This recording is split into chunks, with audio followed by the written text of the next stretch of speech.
Hi, I'm John Green. This is Crash Course U.S. History, and today we discuss one of the most confusing questions in American history. What caused the Civil War? Just kidding, it's not a confusing question at all. Slavery caused the Civil War.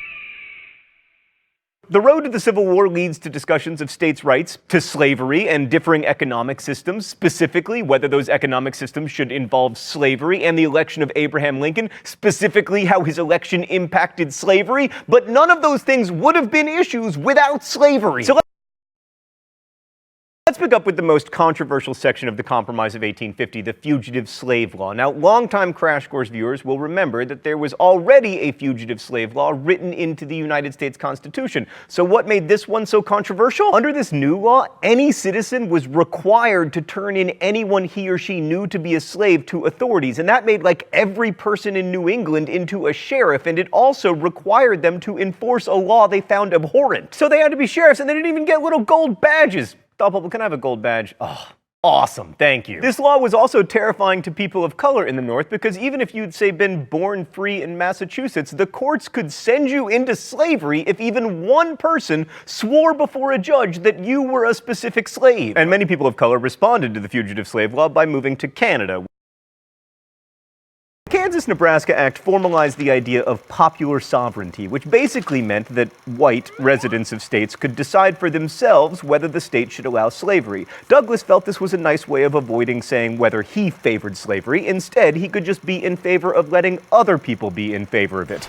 Now, you'll remember that the previously bartered Missouri Compromise banned slavery in new states north of this here line. And since, in theory, Kansas or Nebraska could have slavery if people there decided they wanted it under the Kansas-Nebraska Act, despite being north of that there line, this in practice repealed the Missouri Compromise. As a result, there was quite a lot of violence in Kansas, so much so that some people say the Civil War really started there in 1857. Also, the Kansas-Nebraska Act led to the creation of a new political party, the Republicans. Kansas eventually did join the U.S. as a free state in 1861, by which time it was frankly too late. The Kansas problem was that hundreds of so-called border ruffians flocked to Kansas from pro-slavery Missouri to cast ballots in Kansas elections, which led to people coming in from free states and setting up their own rival governments. Fighting eventually broke out and more than 200 people were killed. In fact, in 1856, pro-slavery forces laid siege to anti-slavery Lawrence, Kansas with cannons. One particularly violent incident involved the murder of an entire family by an anti-slavery zealot from New York named John Brown. He got away with that murder, but hold on a minute, we'll get to him. I'm going to talk about John Brown anyway. In 1859, John Brown led a disastrous raid on the federal arsenal at Harper's Ferry, hoping to capture guns and then give them to slaves who would rise up and use those guns against their masters. But Brown was an awful military commander and not a terribly clear thinker in general, and the raid was an abject failure. Many of the party were killed, and he was captured, he stood trial, and was sentenced to death. Thus, he became a martyr to the abolitionist cause, which is probably what he wanted anyway. On the morning of his hanging, he wrote, "I, John Brown, am now quite certain that the crimes of this guilty land will never be purged away but with blood." Well, he was right about that. But in general, any statement that begins, "I, comma, my name," yeah. And so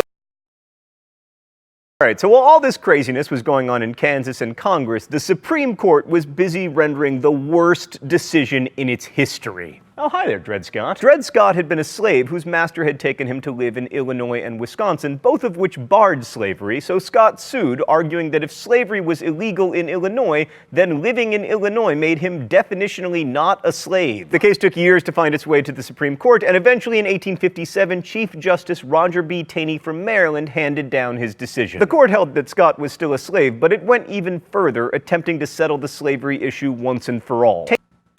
Taney's ruling basically said that all black people anywhere in the United States could be considered property, and that the court was in the business of protecting that property. This meant that a slave owner could take his slaves from Mississippi to Massachusetts and they would still be slaves, which meant that technically there was no such thing as a free state. At least that's how people in the North, especially Republicans, saw it. The Dred Scott decision helped convince even more people that the entire government, Congress, President Buchanan, and now the Supreme Court were in the hands of the dreaded slave power.